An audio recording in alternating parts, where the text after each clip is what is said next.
غزوہ تبوک کے اندر پھر چونکہ مین پاور بہت زیادہ تھی، وہاں 1.5 لاکھ کی فوج، تو یہاں بمشکل 30,000 کا لشکر نبی علیہ السلام کا تیار ہوا، وہ بھی اس لیول کا نہیں تھا، وہ صدیوں کی سپر پاور، ان کے پاس سارے ریسورسز، ان کی ریزرو آرمیز ہی کتنی تھی، عرب کے بارڈر کے اوپر آ کے وہ للکار رہے تھے، کیونکہ اس سے پہلے وہ غزوہ موتا ہو چکا ہوا تھا۔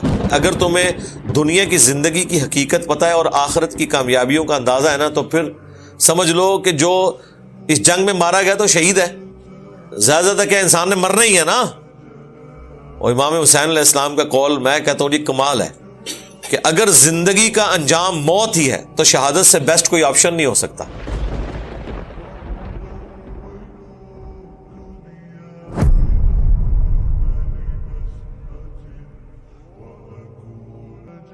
یا ایھا الذین آمنو، اے وہ لوگو جو ایمان لائے ہو، ما لکم، کیا ہو گیا ہے تمہیں، اذا قیل لکم انفروا فی سبیل اللہ، کہ جب تم سے کہا جاتا ہے کہ نکلو اللہ کے راستے میں۔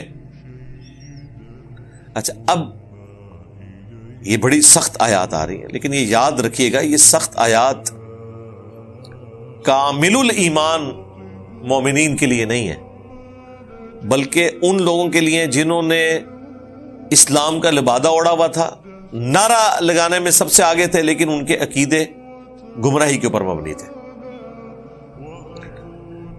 یا اس سے مراد وہ لوگ ہو سکتے ہیں جو ہے تو مؤمن تھے لیکن کمزوری ایمان کا شکار تھے، ضروری نہیں منافق ہوں، کمزوری ایمان کا شکار بھی ہو سکتے ہیں۔ جو کامل الایمان مومنین تھے ان کی حالت تو یہ تھی کہ بخاری مسلم میں آتا ہے کہ حضرت علی کو نبی علیہ السلام نے تبوک کے موقع پر مدینہ شریف عورتوں اور بچوں کے اوپر چھوڑا تو انہوں نے رونا شروع کر دیا، یا رسول اللہ میں آپ کے ساتھ جاؤں گا، حالانکہ اتنی مشکل جنگ، 700 کلومیٹر کا ریگستانی سفر، اور دنیا کی سب سے بڑی سپر پاور سے ٹکرانا، اور وہ اونٹوں پہ یا پیدل سفر کرنا ہے، لیکن اہل ایمان تو جنت کی تلاش میں ہوتے تھے۔ تو نبی علیہ السلام نے فرمایا کیا تم اس بات پہ راضی نہیں کہ تمہاری میرے ساتھ وہی نسبت ہے جو ہارون کی موسیٰ کے ساتھ، مگر میرے بعد کوئی نبی نہیں، یعنی موسیٰ علیہ السلام جیسا کہ کوہ طور پر گئے تو ہارون علیہ السلام کو چھوڑ کے میں تمہیں عورتوں اور بچوں کے اوپر اپنے نائب کی حیثیت سے یہاں پہ چھوڑ کے جا رہا ہوں مدینہ شریف میں۔ تو اہل ایمان بھی تھے۔ فی سبیل اللہ ثاقلتم الی الارض، جب تمہیں کہا جاتا ہے نا کہ اللہ کی راہ میں نکلو تو زمین کے ساتھ جھک جاتے ہو، یعنی گویا کہ زمین نے تمہارے پاؤں پکڑ لیے ہیں، بوجھل ہو گئے ہیں، من کے پاؤں ہو گئے ہیں، اب نکلنا پڑ رہا ہے نا تو جان بھی جا سکتی ہے، اس ڈر کی وجہ سے تم جہاد میں نکلنے کو اس سے کنی کترا رہے ہو۔ ارضیتم بالحیات الدنیا من الآخرہ، کیا تم نے دنیا کی زندگی کو پسند کر لیا ہے آخرت کے مقابلے میں؟ یعنی دین میں جو ڈھیلا ہوتا ہے نا اس کی اصل وجہ یہی ہوتی ہے کہ وہ دنیا کی زندگی کی منفعت چاہ رہا ہوتا ہے۔ اگر واقعی وہ آخرت چاہنے والا ہو نا تو اتنی ایفرٹ پٹ کرے جتنی دنیا کے لیے کرتا ہے، جبکہ یہ مان بھی رہا ہو کہ آخرت وللآخرۃ خیر و ابقی، آخرت بہتر بھی ہے اور ہمیشہ رہنے والی بھی ہے، تو پھر تو اسے دنیا کو لائبلٹی سمجھنا چاہیے، آخرت ایسٹ ہونا چاہیے۔ فما متاع الحیات الدنیا فی الآخرۃ الا قلیل، تو یہ کان کھول کے یہ بات سن لو کہ دنیا کے جو برتنے کا سامان ہے وہ آخرت کے مقابلے میں تو بہت قلیل ہے۔ اور اس کو تو نبی علیہ السلام نے مثال سے بیان فرمایا، صحیح مسلم کی حدیث ہے، دنیا اور آخرت کی مثال ایسی ہے جیسا کہ کوئی شخص سمندر میں انگلی ڈبوئے، اس کے ساتھ جتنا پانی لگتا ہے نا، یہ دنیا کی زندگی اور سمندر انفینٹ، یہ آخرت کی زندگی ہے، تو وہ تو اس کے مقابلے میں شاہی کوئی نہیں۔ الا تنفروا يعذبكم عذابا علیما، دیکھو اگر تم نہیں نکلو گے تو اللہ تعالیٰ تمہیں دردناک عذاب دے گا، دنیا میں بھی دے سکتا ہے، دنیا میں نہ بھی ملا آخرت میں تو ملنا ہی ملنا ہے۔ وَيَسْتَبْدِلْ قَوْمًا غَيْرَكُمْ، اور تمہاری جگہ اور قوم لے آئے گا، تمہیں بدل دے گا ایک اور قوم سے۔ وَلَا تَضُرُّوهُ شَيْئًا، اور تم کچھ نہیں بگاڑ سکو گے اللہ کا. ظاہر اللہ کا کون بگاڑ سکتا ہے؟ سورہ محمد میں تو یہاں تک آیا کہ اللہ تعالیٰ پھر تمہاری جگہ ایسے لوگوں کو لے آئے گا جو کسی ملامت کرنے والے کی ملامت کی پرواہ نہیں کریں گے، وہ کمیٹڈ ہوں گے اللہ کے ساتھ. تو دیکھیں کسی درجے میں تو ہو گیا. قادسیہ اور یرموک جو بڑی جنگیں تھیں ان میں اکثریت تو تابعین کی تھی نا. صحابہ کرام تو تعداد میں کمپیریٹیولی کم تھے، زیادہ تر لوگ تو وہ تھے جو نبی الاسلام کے بعد ایمان میں داخل ہوئے یا حضور کے زمانے میں ہوئے لیکن نبی الاسلام سے ملاقات ان کی نہیں ہو سکی. قبیلے کے سردار تو ملنے آئے اور واپسی پہ جا کے انہوں نے اپنے قبائل کو مسلمان کیا، تو میجورٹی نے تو نبی الاسلام کو دیکھا بھی نہیں ہوا تھا، لیکن انہوں نے پورے پیشن کے ساتھ قربانی کی. واللہ علی کل شیء قدیر، اور اللہ تعالیٰ ہر چیز کے اوپر قادر ہے. الا تنصروا، دیکھو اگر تم رسول اللہ کی اس کاز میں مدد نہیں کرو گے نا دین کے معاملے میں تو کوئی مسئلہ نہیں. فقد نصرہ اللہ، تو بے شک اللہ نے تو خود مدد فرمائی تھی اپنے نبی کی. اللہ ہی کافی ہے اپنے نبی کے لیے. اذ اخرجہ الذین کفروا، جب کہ کافروں نے انہیں نکلنے پہ مجبور کر دیا تھا مکے سے. اب یہ ہجرت مدینہ کی طرف اشارہ ہے، جب نبی الاسلام رات کے وقت وہاں سے نکلے اور اللہ تعالیٰ نے غیبی مدد نبی الاسلام کے ساتھ کی. وہ کافر جو ہیں وہ گھر کے باہر پہرے ہی دیتے رہے، ان پہ ایسی کوئی نیند طاری ہوئی کہ نبی الاسلام انہی میں سے نکل گئے. پھر 100 اونٹوں کا انعام بھی رکھا گیا، اور سراقہ ابن مالک وہ آپ کو پتہ پہنچ بھی گئے تھے نبی الاسلام تک. پھر ان کے صحیح بخاری میں آتا ہے ان کے گھوڑا جو ہے وہ زمین میں دسنا شروع ہو گیا. تو پھر انہوں نے کہا میں اب آپ کا کسی کو نہیں بتاؤں گا. نبی الاسلام نے دعا کی. تو اب یہ اللہ تعالیٰ کی غیبی مدد تھی. اور پھر غزوہ غار جو سور کے اندر نبی صلی اللہ علیہ وآلہ وسلم نے حضرت ابوبکر صدیق رضی اللہ تعالیٰ عنہ کے ساتھ چند دن جو گزارے، کافر وہاں تک پہنچ چکے تھے لیکن اللہ تعالیٰ نے غیبی مدد فرمائی. بخاری مسلم میں موجود ہے، حضرت ابوبکر نے کہا یا رسول اللہ اگر یہ اپنے پاؤں کی سیدھ میں دیکھیں تو ہمیں یہ دیکھ لیں گے. یعنی وہ ان کے پاؤں غار کے باہر نظر آ رہے تھے اندر والوں کو، یعنی وہ اگر یوں کر کے اپنے پاؤں کی سیدھ میں دیکھیں تو ہمیں دیکھ لیں گے. لیکن نبی الاسلام کے ایمان کا لیول کیا ہے؟ نبی الاسلام نے فرمایا کہ اے ابوبکر تمہارا ان دو کے بارے میں کیا خیال ہے جس کے ساتھ تیسرا اللہ ہو. اللہ ہمارے ساتھ ہے.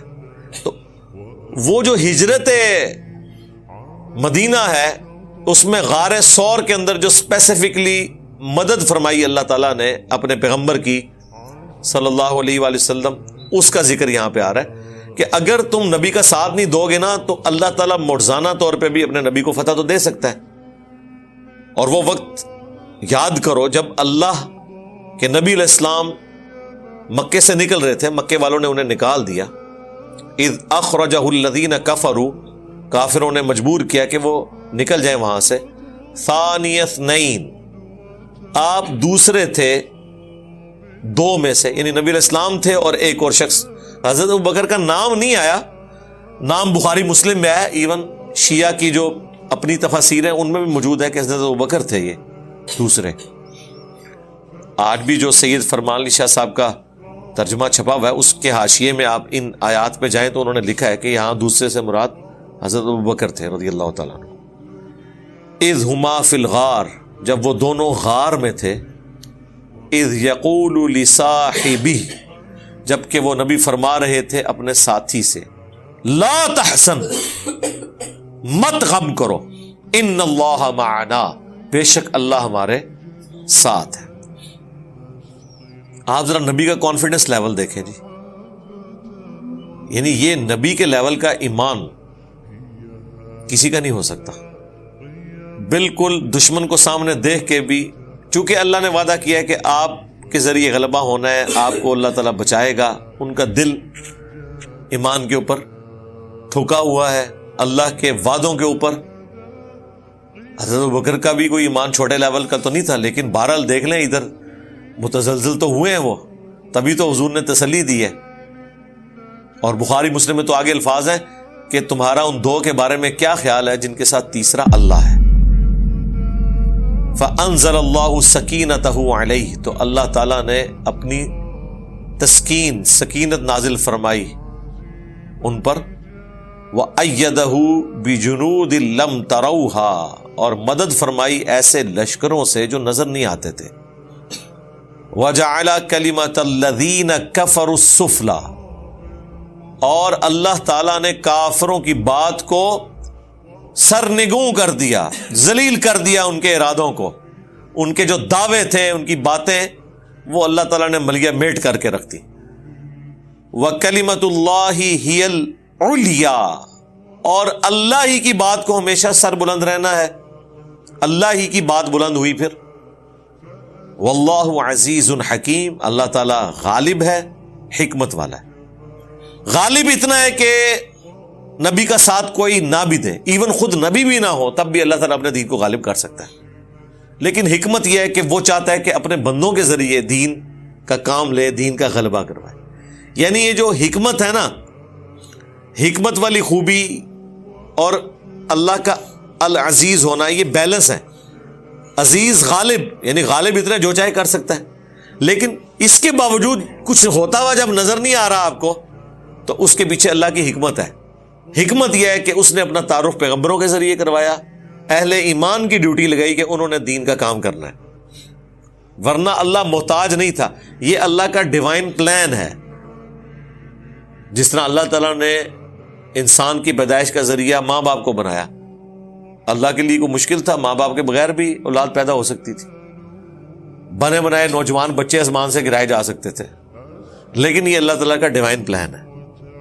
تو یہاں پہ بھی اللہ تبارک و تعالی غالب ہے، حکمت والا ہے. انفروا خفافا وثقالا، جہاد کے لیے اب نکلو ہر حال میں، چاہے ہلکے ہو یا بوجھل ہو، یہ تو اب جہاد تمہیں کرنا ہے. اچھا، یہ نفیر عام نبی الاسلام کے زمانے میں کوئی اگر قتال ہے نا جس کے اوپر اللہ تعالیٰ کی طرف سے یہ فتویٰ آ گیا کہ جو یہ قتال میں شامل نہیں ہوگا وہ کافر اور منافق ڈکلیئر ہو جائے گا، وہ غزوہ تبوک تھا. اس سے پہلے جتنے غزوات ہوئے نا، غزوہ بدر، احد، اس میں نفیر عام نہیں تھی. جو شریک ہونا چاہتا تھا ہو لے، جو نہیں ہونا چاہتا تھا نہ ہو. اس لیے وہاں آپ کو یہ ساری چیزیں نظر نہیں آئیں گی. غزوہ تبوک کے اندر پھر چونکہ مین پاور بہت زیادہ تھی، وہاں 1.5 لاکھ کی فوج، تو یہاں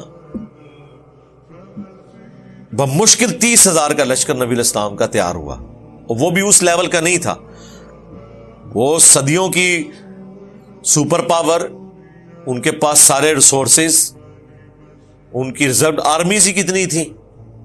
عرب کے بارڈر کے اوپر آ کے وہ للکار رہے تھے، کیونکہ اس سے پہلے وہ غزوہ موتا ہو چکا ہوا تھا، خالد ابن ولید والا، جو نبی الاسلام کے ایک قاصد کو قتل کر دیا گیا تھا. اس کی وجہ سے نبی الاسلام نے پھر بھیجا تھا زید ابن حارثہ کو، اور عبداللہ بن رواحہ بھی اس میں شہید ہوئے، حضرت زید بھی شہید ہو گئے، حضرت جعفر طیار حضرت علی کے بھائی بھی شہید ہوئے، اور پھر خالد بن ولید وہ فوج بچا کے لے آئے. اب ظاہر ہے وہ ابھی مشن مکمل نہیں ہوا تھا، اس لیے پھر نبی الاسلام خود تشریف لے گئے غزوہ تبوک کے موقع پر.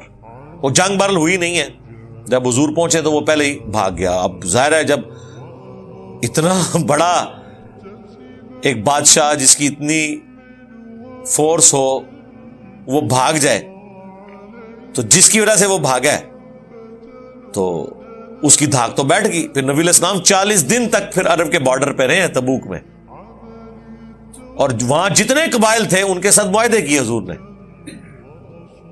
کچھ لوگوں نے کہا ہم آپ کا ساتھ دیں گے، اور کچھ نے کہا ہم نیوٹرل رہیں گے، نہ آپ کا ساتھ نہ ان کا، لیکن آپ کے خلاف کسی کا ساتھ نہیں دیں گے، کیونکہ انہیں نظر آ گیا تھا کہ بھائی یہ کوئی اور ہی دعوت کھڑی ہونے والی ہے.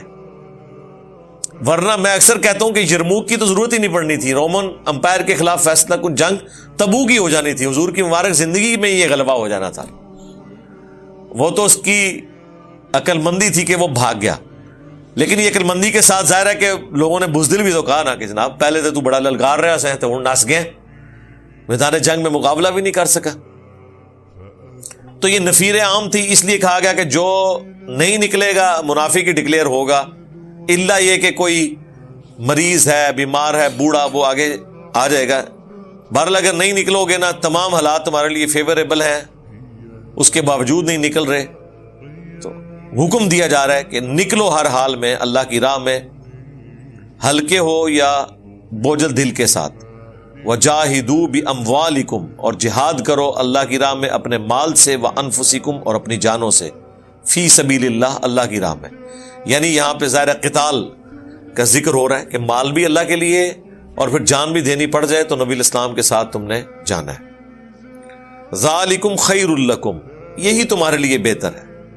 اِن كُنتُمْ تَعْلَمُونَ، اگر تم جانتے ہو، یعنی اگر تمہیں دنیا کی زندگی کی حقیقت پتہ ہے اور آخرت کی کامیابیوں کا اندازہ ہے نا، تو پھر سمجھ لو کہ جو اس جنگ میں مارا گیا تو شہید ہے، زیادہ کیا انسان نے مرنا ہی ہے نا۔ اور امام حسین علیہ السلام کا قول میں کہتا ہوں جی کمال ہے کہ اگر زندگی کا انجام موت ہی ہے تو شہادت سے بیسٹ کوئی آپشن نہیں ہو سکتا۔ یعنی یہ تو فکس ہے نا کہ انسان نے اتنی زندگی گزار کے مرنا ہے، ایئر کریش میں مرنا ہے، ہارٹ فیلئر سے مرنا ہے، کڈنی فیلئر سے مرنا ہے، کسی لا علاج بیماری کا شکار ہو کے مرنا ہے، روڈ ایکسیڈنٹ میں مرنا ہے، کسی کے ہاتھوں قتل ہونا ہے۔ تو جب دنیا سے ایگزٹ لکھا ہوا ہے تو سب سے بیسٹ ایگزٹ یہ ہو سکتا ہے کہ اللہ کی راہ میں کو مر جائے، اس سے بہتر کوئی ایگزٹ نہیں ہو سکتا۔ جب انجام موت ہے تو شہادت سے بیسٹ کوئی آپشن نہیں ہے۔ لو کان عرضا قریبا، اگر کوئی مال قریب ہوتا، کوئی ماٹھی سی کوئی آرمی ہوتی، اس سے جنگ کرنی ہوتی اور مال غنیمت بہت زیادہ ہوتا، وسفرا قاصدا، اور سفر آسان ہوتا، لتبعوک، تو اے نبی یہ تیرے پیچھے پیچھے چلتے، ولکن بعدت علیہم الشقہ، لیکن اب انہیں مسافت بڑی دور لگ رہی ہے۔ ظاہر ہے مسافت تو دور ہے بھی تھی، لیکن اس سے بڑی تکلیف ان کے لیے تھی کہ یہ سپر پاور سے ٹکرانا ہے۔ وَسَيَحْلِفُونَ بِاللَّهِ، اور یہ ضرور ان قریب قسمیں کھائیں گے اللہ کی، لَوْ اسْتَطَعْنَا، اگر ہمارے اندر کوئی طاقت موجود ہوتی، کوئی تیاری ہوتی، ہمارے پاس بھی اچھے گھوڑے ہوتے، مال ہوتا، تو کوئی عرض رہا میں تے تواڈے اگے کیوں ہونا سی، یہ چنڈا میں ہی چکنا سی۔ لَخَرَجْنَا مَعَكُمْ، تو ہم ضرور آپ کے ساتھ نکلتے، یہلکون انفسہم، اللہ تعالیٰ نے اس پہ ورڈکٹ دیا، یہ اپنے آپ کو ہلاک کر رہے ہیں۔ یہ جو آ کے قسمیں کھا کھا کے جھوٹی جہاد سے بھاگنے کی کوشش کر رہے ہیں، تو یہ آپ کا کیا نقصان کر رہے ہیں، اپنی آخرت برباد کر رہے ہیں۔ واللہ یعلم انہم لکاذبون، اور اللہ تعالیٰ جانتا ہے کہ یہ ضرور جھوٹ بول رہے ہیں۔